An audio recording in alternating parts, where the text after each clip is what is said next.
Dieu de bonté et d'amour, nous te bénissons, nous te remercions en ce jour merveilleux du samedi 15 mai, qui est pour nous notre dernier jour d'enseignement pour la semaine.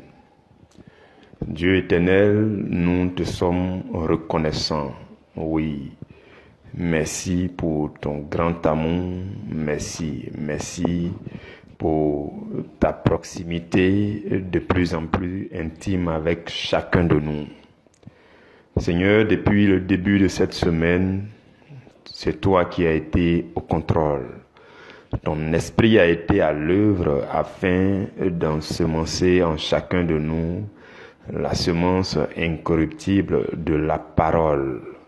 Seigneur, nous avons été enrichis tout au long de cette semaine à travers chaque programme que nous avons suivi dans cette famille priorité à l'Évangile. Éternel Dieu, nous te bénissons. Je te dis merci d'un cœur sincère. Merci pour mes frères, merci pour mes sœurs, chacun dans cette famille à l'endroit où il se trouve. Dieu de gloire, je te dis merci de ce que ta grande protection nous a accompagnés tout au long de cette semaine dans nos déplacements, dans nos occupations. Nous te bénissons, nous te disons merci. Merci pour nos différentes familles. Merci de ce que tu nous as gardés. La Bible dit que si l'Éternel ne garde une ville, celui qui la garde en vain. Seigneur, tu as été pour nous la protection infaillible tout au long de cette semaine. Tu as délégué et déployé tes anges dans nos vies afin de marcher avec nous pour nous secourir, pour nous assister, pour nous porter sur nos chemins. Nous te disons merci. Seigneur, je te dis merci. Merci pour chacun de nous. Merci pour mes frères. Merci pour toutes les nouvelles personnes que tu as appelées dans cette famille. Merci pour toutes les personnes qui sont passés par cette famille. Merci pour leur vie, chacun à l'endroit où ils se trouvent.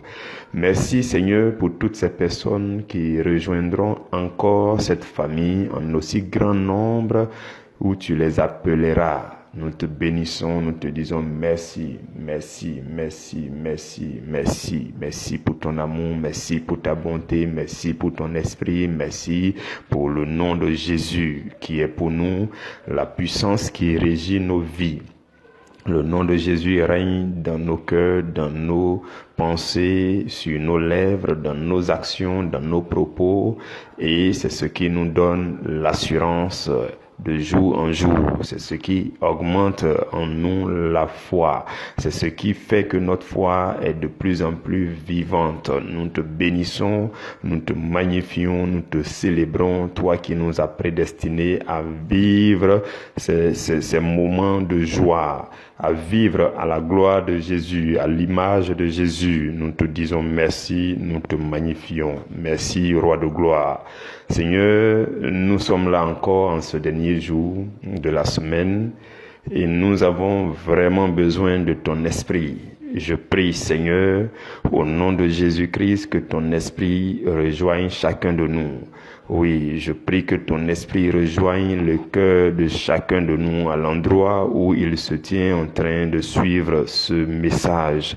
Saint-Esprit, nous t'implorons, viens rejoindre-nous. Ashembreru kanama onte dila, mengorare, ringonama shingele, mekumbare rebrondi kanta, enegondama yandingene mo shembale, bingare remo nakantama ondikele, meguma ngendere, rakmayonde miya, malingene, neko barambre, rebro kabayane nene, inakamayan terere, shandebro, rara kajabariane, Mendok mayaonde mina maleko ge bero rande ngana maonte ke megumba reka mahmengon mayaonte gendere ranga kinge ye mayama shengere bro shabayanine no nenge bro kabayane mina malingo tinge naonte kwange mengorara ragabaya de ngababa ngikora branto nengo yanna maus kende male mikundare rakunde maonde ginta mala mayontere mingananga yentere ngano shambara bingenelo kambayente ningana gonda mayandi ngaus kerebrongale miko yandaria la kunge shembrero ramayande nekintingero kayante ke mino rambra iskentingaye.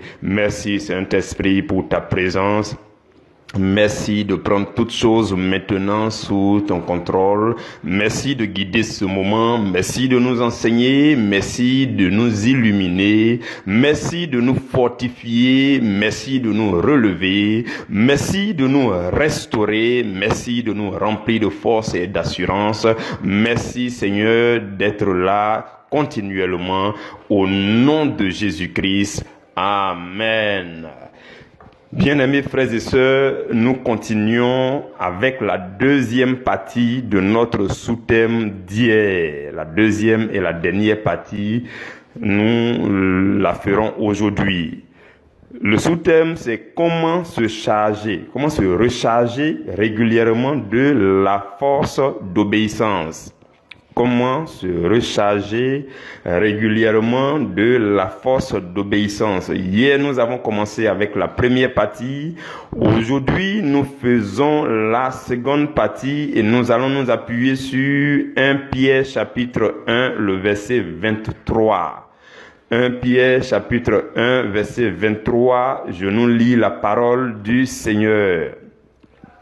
La Bible dit: puisque vous avez été régénérés, non par une semence corruptible, mais par une semence incorruptible, la parole vivante et permanente de Dieu. Parole du Seigneur, nous donnons toute la gloire à Dieu.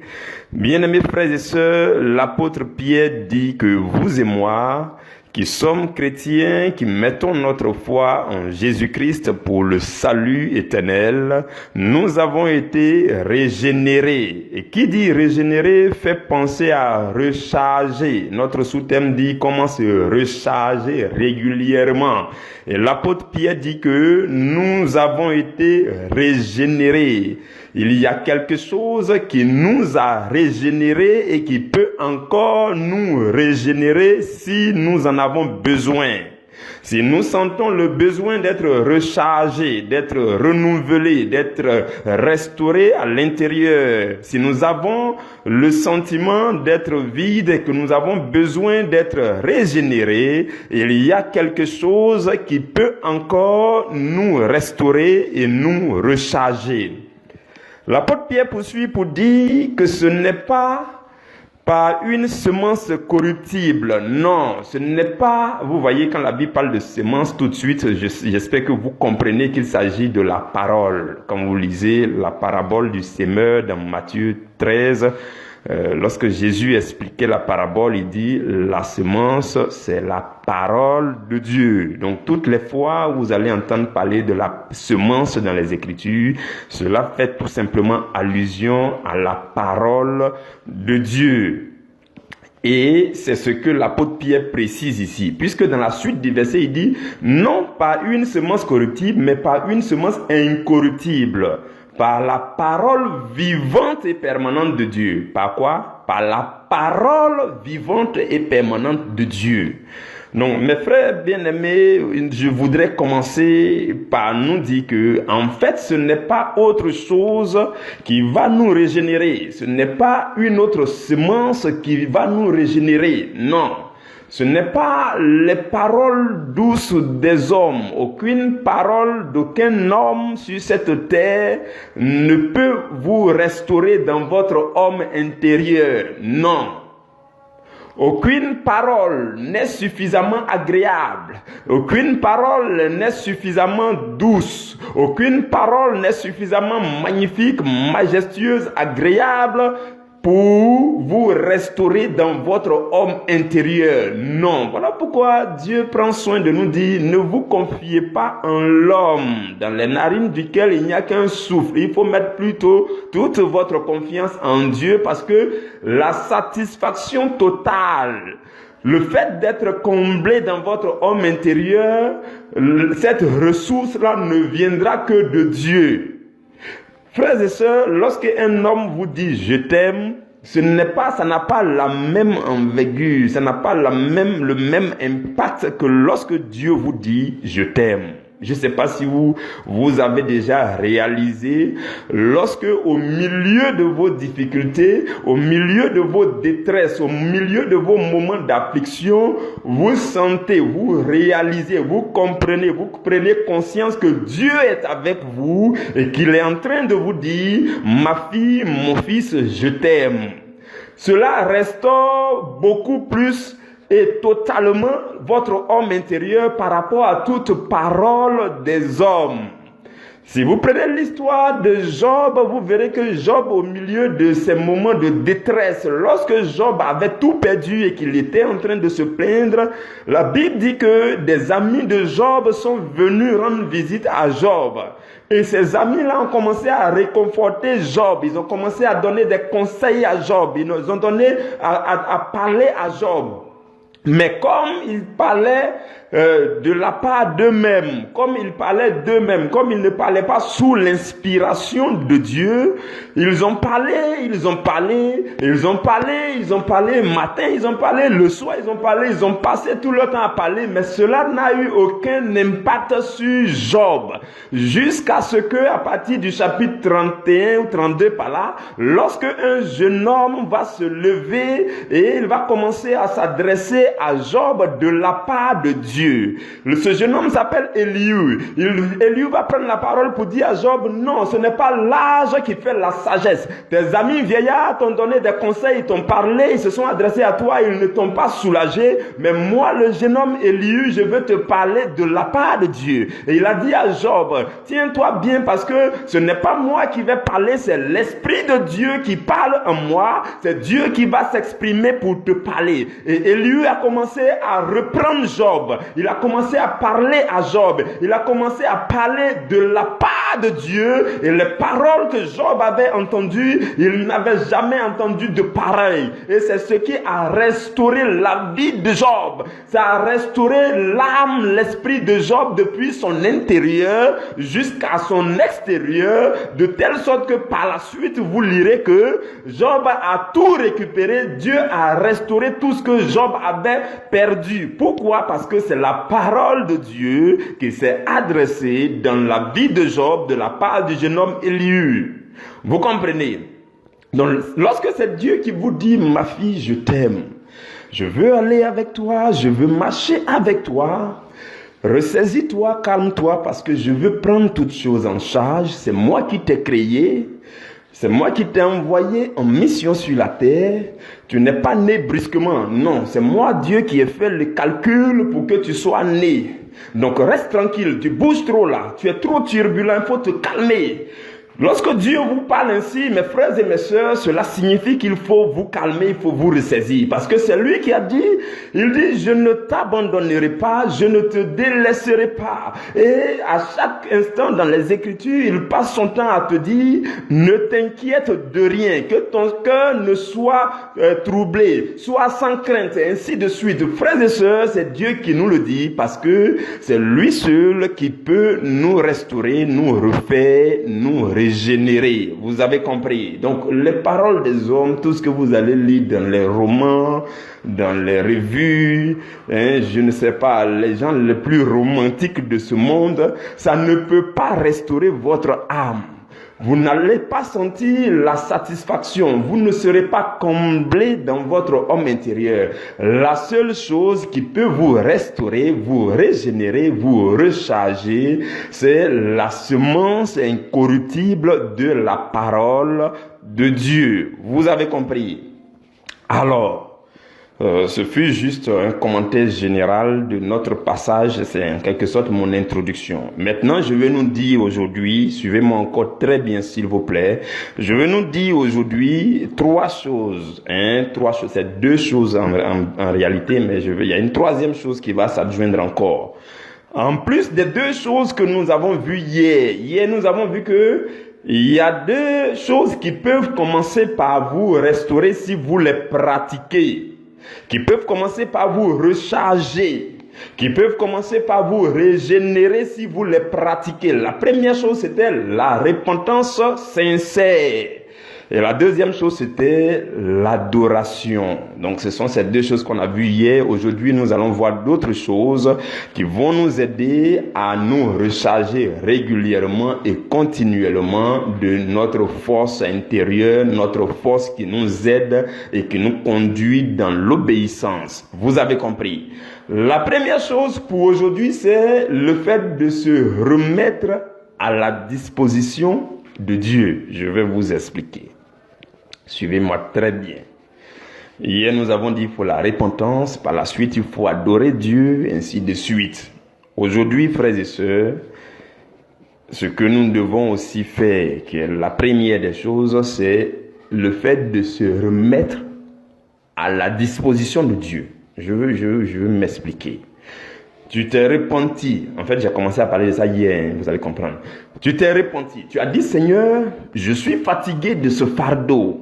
Voyez-vous, pour ceux qui sont catholiques, vous allez remarquer que quand vous partez à la confession, on dit, tu finis de faire la confession, on dit acte de, d'abord on dit acte de contrition, après on te donne, on dit, tu dois faire pénitence, voilà. Faire pénitence, ça veut dire les résolutions que tu peux prendre pour corriger autant que tu peux les dégâts que tu as commis par ton péché. Maintenant, s'il n'y a rien à faire, c'est pas grave. Mais si tu peux faire quelque chose pour t'aider à remonter, tu peux le faire. Et ce que je nous dis aujourd'hui, c'est que quand vous confessez vos péchés, vous vous repentez sincèrement, par la suite, frères et sœurs, ne restez pas dans le billard, dans le vide. Ne vous gardez pas libre. Jésus a dit, il dit que lorsque un esprit malin sort d'un homme, lorsqu'un démon a été chassé, lorsque quelqu'un a été délivré, Jésus dit que cet esprit s'en va dans les lieux arides, cherchant du repos. Mais s'il ne trouve pas de repos, il reviendra pour vérifier si la maison qu'il habitait là est ornée, balayée, nettoyée et libérée, et en train de traîner. Alors, il ne va pas tout de suite venir réoccuper la maison. Il va aller rapidement chercher 7 autres démons plus pires que lui et ils vont venir loger. Et Jésus dit la dernière condition de cette personne est grave, est pire que la première, que sa première condition. Vous comprenez? Voilà pourquoi, quand Dieu vous a aidé à vous décharger de vos fardeaux, le péché qui fatiguait votre cœur vous grondait. Votre cœur disait non, il faut te repentir, repens-toi, ainsi de suite. Et vous avez obéi, vous allez devant Dieu, vous pleurez devant Dieu, vous pleurez de toutes vos larmes devant Dieu pour dire Seigneur, j'ai péché contre le ciel, contre la terre, j'ai péché contre toi, je ne suis plus digne d'être appelé ton fils, prends-moi comme ton mercenaire. Et Dieu a lui de répondre pour vous dire oui, tu es mon fils, tu ne seras plus mercenaire, mais alors je veux que tu sois dans ma présence, que tu restes avec moi, que tu demeures sous l'abri du Très-Haut afin de te reposer à l'ombre du Tout-Puissant. Lorsque Dieu a fini de vous parler ainsi, si vous n'avez pas compris, vous partez traîner, vous sortez de la présence de Dieu, vous repartez dans vos vieilles habitudes, dans vos vieilles fréquentations, dans ce que vous faisiez avant et puis vous êtes tombé dans le péché. Si vous retournez là-bas, vous courez grandement le risque de retomber dans ces choses.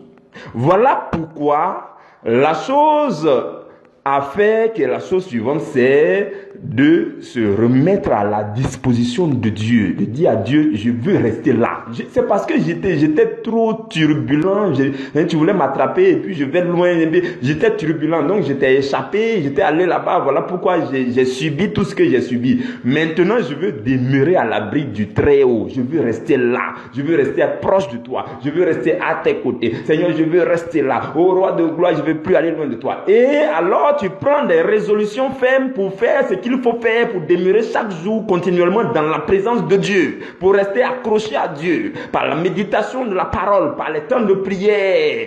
Vous avez compris, tous les programmes qui sont dans cette famille priorité à l'évangile peuvent vous aider grandement à demeurer dans la présence de Dieu chaque jour, chaque semaine, chaque mois. Et vous, au moment où vous allez vous en rendre compte, votre année est terminée, vous avez vécu une magnifique vie de sanctification. Gloire à Dieu. Et l'année recommence. Vous allez gagner en puissance d'année en année et vous allez être un chrétien triomphant.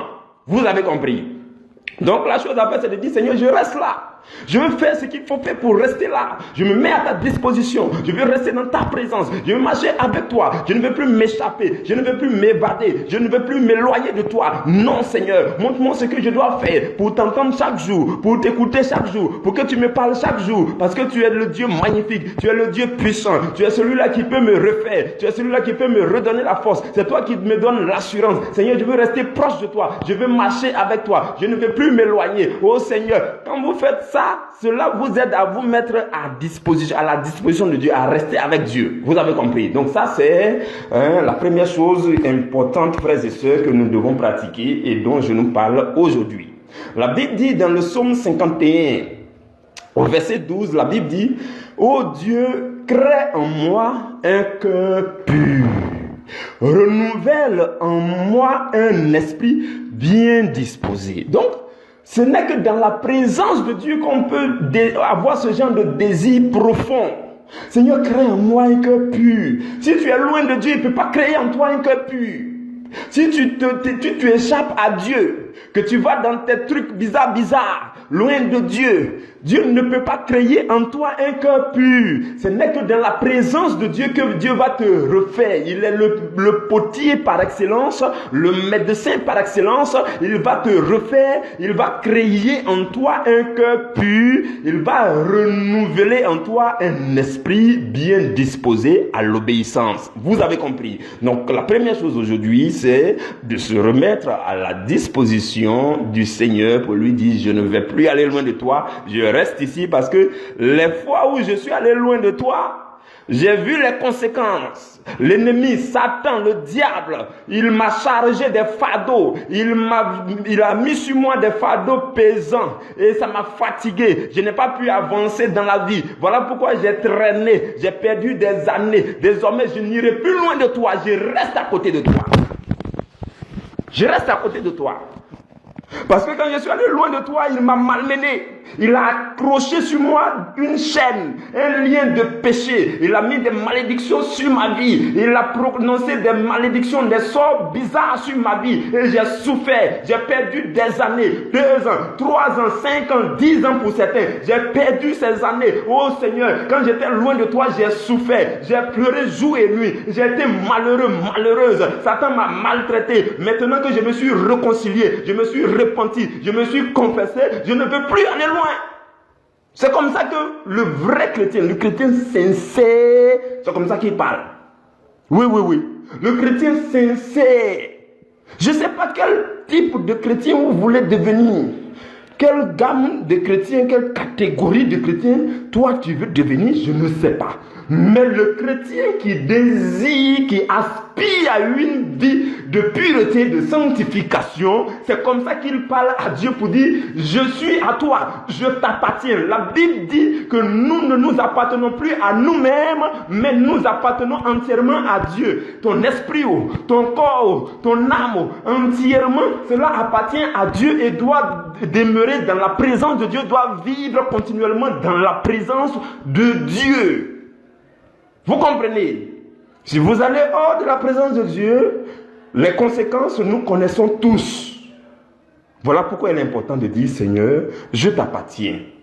Donc c'est la première chose que nous voyons aujourd'hui.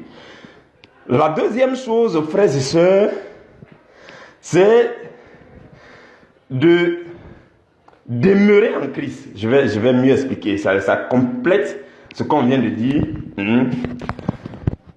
C'est de demeurer en Christ. Demeurer en Christ. Je pense que j'ai déjà abordé. Je suis allé un peu plus loin. J'ai déjà abordé comment demeurer en Dieu, quelles sont les résolutions qu'il faut prendre pour rester en Christ. J'ai parlé même des programmes qu'on a sur ce groupe qui peuvent vous permettre de demeurer. Donc, la deuxième chose, c'est de demeurer véritablement, effectivement en Dieu. Donc, la première chose, de façon très séparée, la première chose, c'est de dire déjà, Seigneur, je t'appartiens. Comme tu m'as déchargé du fardeau, me voilà, je veux t'appartenir, je me mets à ta disposition. Ça, c'est la première chose, de façon très claire, très séparée. Et la première chose dont j'ai déjà commencé à aborder, c'est le fait de vraiment demeurer dans le Seigneur. De demeurer. Jésus a dit, il dit, demeurez en moi et je demeurerai en vous. Et il dit, comme le sarment ne peut de lui-même porter du fruit s'il ne demeure attaché au cep, ainsi vous ne pouvez non plus si vous ne demeurez attaché à moi. Dans Jean chapitre 15 au verset 4. Il dit, vous ne pouvez rien faire si vous n'êtes pas attaché à moi. Et il dit, demeurez en moi. Et moi, Jésus, je demeurerai en vous. Vous comprenez, frères et sœurs? Donc, c'est de rester au contact de Jésus, de demeurer en lui, de marcher avec lui, de penser en lui, de vivre en lui, de parler en lui, de bouger en lui, de danser en lui, de dormir en lui, de vous asseoir en lui, de vous élever en lui, de faire vos occupations dans le Seigneur. Vous comprenez? Nous devons rester au contact de Jésus. Nous devons rester au contact de Jésus, au contact de la bonne nouvelle de l'évangile. N'avez-vous pas remarqué que la Bible appelle l'évangile la bonne nouvelle? C'est la bonne nouvelle. Si vous voulez que votre vie produise beaucoup de bonnes nouvelles, vous devez rester en contact avec la bonne nouvelle. On n'a pas dit une bonne nouvelle, on dit la bonne nouvelle. La bonne nouvelle. Si vous demeurez dans la bonne nouvelle, cette bonne nouvelle de l'évangile va produire dans votre vie d'autres fruits qu'on appelle les bonnes nouvelles. C'est là qu'on va vous appeler pour dire telle situation a été décantée, telle personne a fait ceci, telle chose vous est arrivée, voici telle bonne nouvelle, voici telle bonne nouvelle. C'est là que vous allez recevoir plein de bonnes nouvelles, à condition de faire quoi? De demeurer dans la bonne nouvelle. Vous avez compris? Et la Bible appelle cette bonne nouvelle une semence incorruptible, la parole vivante et permanente de Dieu. Vous avez compris, frères et sœurs? La troisième chose, en fait, aujourd'hui, en réalité, c'est deux choses, mais je vais insister sur une chose dont on a parlé hier. Voilà pourquoi c'est la troisième chose aujourd'hui. C'est encore l'adoration. Oui, je veux vraiment insister là-dessus. Donc, aujourd'hui, la première chose, c'est le fait de dire à Dieu, je me mets à ta disposition. La deuxième chose, c'est de tout faire, de tout mettre en place pour demeurer en Dieu, demeurer dans la bonne nouvelle qui va produire pour nous plusieurs autres bonnes nouvelles. Vous avez compris? Ok. Troisième chose, c'est encore l'adoration. L'adoration, frères et sœurs, va permettre d'aiguiser le chemin. Hier, on a dit que quand vous faites la repentance, vous créez le chemin entre votre cœur et puis le trône de Dieu et tout ça, afin que les grâces et les bénédictions puissent couler vers vous dans votre vie. L'adoration continuelle va aiguiser le chemin, va rendre de plus en plus propre et fluide le chemin qui vient de Dieu, du trône de Dieu jusqu'à votre vie. C'est l'adoration qui vous connecte de plus en plus à Dieu. C'est l'adoration qui vous connecte, qui connecte votre cœur de plus en plus au Saint-Esprit. C'est l'adoration qui affine votre relation intime, personnelle avec le Saint-Esprit. C'est l'adoration qui vous permet d'être vraiment plongé dans la présence continuelle de Dieu. L'adoration, l'adoration. Les cantiques, vous fredonnez un cantique à n'importe quel moment, lorsque ça monte dans votre cœur, même quand vous vous réveillez le matin, un cantique qui monte, ne l'étouffez pas, ouvrez la bouche, chantez ce cantique. À n'importe quel moment de la journée, s'il y a un cantique qui monte encore depuis votre cœur, cela vient de Dieu. Il faut chanter cela à la gloire de Dieu. Tout cela vous aide à bien créer la connexion entre vous et Dieu, et cela vous plonge davantage dans la présence de Dieu. Et lorsque vous êtes connecté ainsi à Dieu et à sa présence, les ressources venant de Dieu, la force venant de Dieu, les provisions venant de Dieu, l'onction venant de Dieu, ces choses vont vous remplir. La joie déjà que va causer en vous la parole de Dieu, cette joie va engendrer dans vos membres une force. On appelle ça l'huile de joie. L'adoration fait relâcher sur vous une huile de joie. L'adoration fait que Dieu libère sur vous une huile qui coule dans votre cœur et qui produit tout doucement quelque chose d'agréable qu'on appelle la joie du Seigneur. C'est ce que l'adoration fait. L'adoration fait que cette joie va propager dans vos membres la force physique. C'est une force spirituelle qui se convertit en force physique dans vos membres. Vous avez compris. La Bible dit dans Proverbe 15 au verset 13 que un cœur joyeux rend le visage serein, mais le cœur est triste lorsque l'esprit est abattu, quelque chose comme ça. Donc, si l'esprit est abattu, si votre cœur est triste, ainsi de suite, vous ne pouvez pas être jovial, vous ne pouvez pas être en bonne humeur, non. Quand le cœur est en mauvaise humeur, peu importe la lutte que vous allez faire pour être de bonne humeur dehors, ça sera visible. Quelqu'un qui est spirituel va vous regarder pour dire, toi, ton sourire là, c'est juste sur le visage. Dans ton cœur, c'est gâté. Et on est beaucoup comme ça. Dans le cœur, c'est saccagé là-bas. Mais on force pour que sur le visage, ce soit. Tu ne vas pas lutter longtemps. Tu peux le faire sur une semaine, sur 2 semaines. Mais au 3e semaine, tu vas exploser. Parce que dans le cœur, là-bas, c'est gâté. Donc, il faut arrêter. C'est tout simple. Si tu as compris ça, il faut arrêter.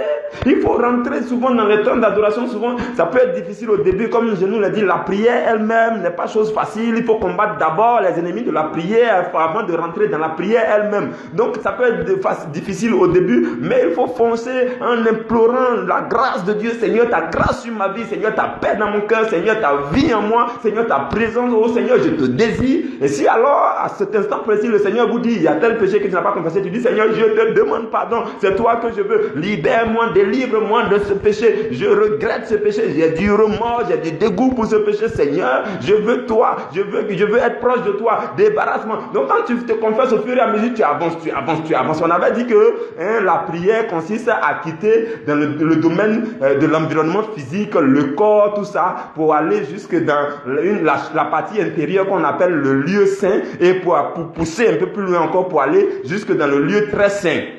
Est-ce qu'on avait dit? Mais il y a beaucoup de personnes qui prient. Tu pries pendant 30 minutes, 15 minutes. Et puis tu es épuisé. Et puis tu pries et puis tu te sens fatigué encore. Ça veut dire que tu as couru dans la cour qu'on appelle le parvis. Les parvis là, c'est la cour extérieure. C'est grand comme ça. Donc tu as couru tout le long du mur des parvis. Pendant 15 minutes, 30 minutes. Et puis au sortir de la prière, tu es fatigué. Tu n'as pas prié. Parce que tu n'es pas rentré dans la chambre intérieure. Jésus dit, lorsque vous voulez prier, rentrez dans votre chambre, la chambre de votre cœur, et fermez la porte. Donc pendant votre prière, vous devez pousser jusqu'à ce que vous quittiez les parvis du temple, jusqu'à ce que vous rentriez dans le lieu saint, jusqu'à ce que vous poussiez encore plus loin pour aller jusque dans le lieu très saint. C'est alors que vos prières deviennent inspirées. C'est alors que le Saint-Esprit vous rejoint. C'est alors que l'huile de joie coule. C'est alors que la force vous remplit. C'est alors que Dieu vous remplit de l'assurance dans sa présence. Vous comprenez? C'est là que vous êtes régénéré. Si vous voulez prier, et puis au sortir de votre prière, vous sentez que vous êtes refait, allez jusque dans le lieu très saint. Je vous dis un indicateur. Je vais terminer par là. Si vous priez, et puis à chaque fois que vous finissez de prier, vous êtes fatigué, c'est qu'il y a problème. Oui, ce qu'il dit là, ça va étonner quelqu'un. Ça dit que toi, quand tu pries là, toujours quand tu finis de prier, tu es fatigué. Non. La présence de Dieu ne peut pas fatiguer quelqu'un. Dieu n'est pas si mauvais pour que quand tu vas dans sa présence, lui il te tape et puis tu sors, tu es fatigué. Non! Non! Je ne comprends pas quelqu'un qui prie et puis il sort et puis il dit non, je suis fatigué. Non, il y a des gens qui sont fatigués d'aller à la prière parce que quand ils s'en vont, c'est ennuyeux. Tu vas mais tu ne pries pas. Tu n'arrives pas dans la chambre intérieure. Tu n'arrives pas dans l'intimité de Dieu. Voilà pourquoi tu n'es pas restauré. Si vous voulez être restauré au bout de votre temps de prière, vous devez tout faire pour aller jusqu'à être dans la présence de Dieu à l'intérieur là-bas. Une prière inspirée. Vous sentez le Saint-Esprit. Vous commencez à parler en langue, à prier en langue de façon incontrôlée et continuelle. Et vous sentez en vous quelque chose d'agréable, de magnifique. Et au lieu de vous fatiguer, non, ça vous régénère de votre intérieur. Ça vous donne encore plus de force. Au bout de plusieurs temps de prière, vous êtes encore plus rempli de force. Au moment où les gens vont penser que vous êtes fatigué, vous n'êtes pas fatigué parce que celui qui restaure, celui qui refait, celui qui donne la force, vous êtes allé jusque dans sa présence. Et arrivé là-bas, c'est incontrôlé.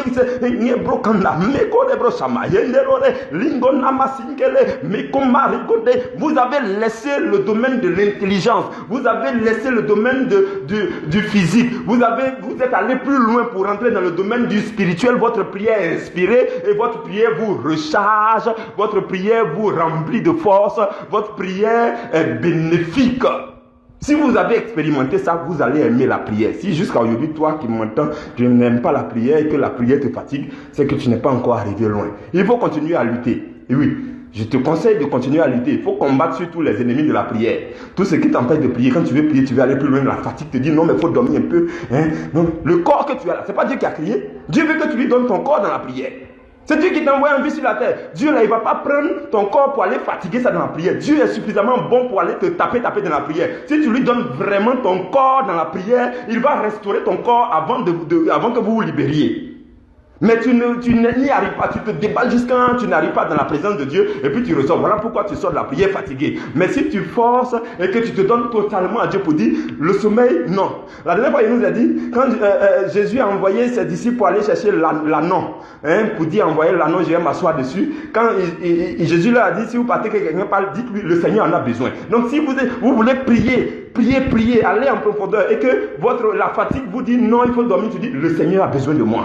Si votre téléphone veut sonner ou bien une pensée distractive veut venir dans votre esprit, tu dis le Seigneur a besoin de moi. Vous luttez ainsi pour vous débarrasser de toutes les distractions qui vous empêchent de prier. C'est alors que vous pourrez parvenir dans la chambre intérieure, vous allez prier en esprit et ça sera bénéfique pour vous. La prière recharge, surtout les moments d'adoration, ça recharge. Vous ne pouvez pas finir de prier puis dire que vous êtes fatigué. Vous avez prié qui? Celui que vous avez prié là, il vous a frappé ou bien?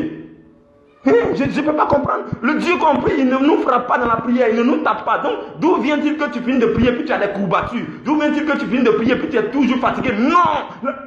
La véritable prière te restaure de jour en jour. Voilà pourquoi la dernière fois il nous a dit, le vrai chrétien là, jour après jour, il devient de plus en plus fort. Voilà pourquoi quand vous écoutez les hommes de Dieu là, de plus en plus ils augmentent en onction.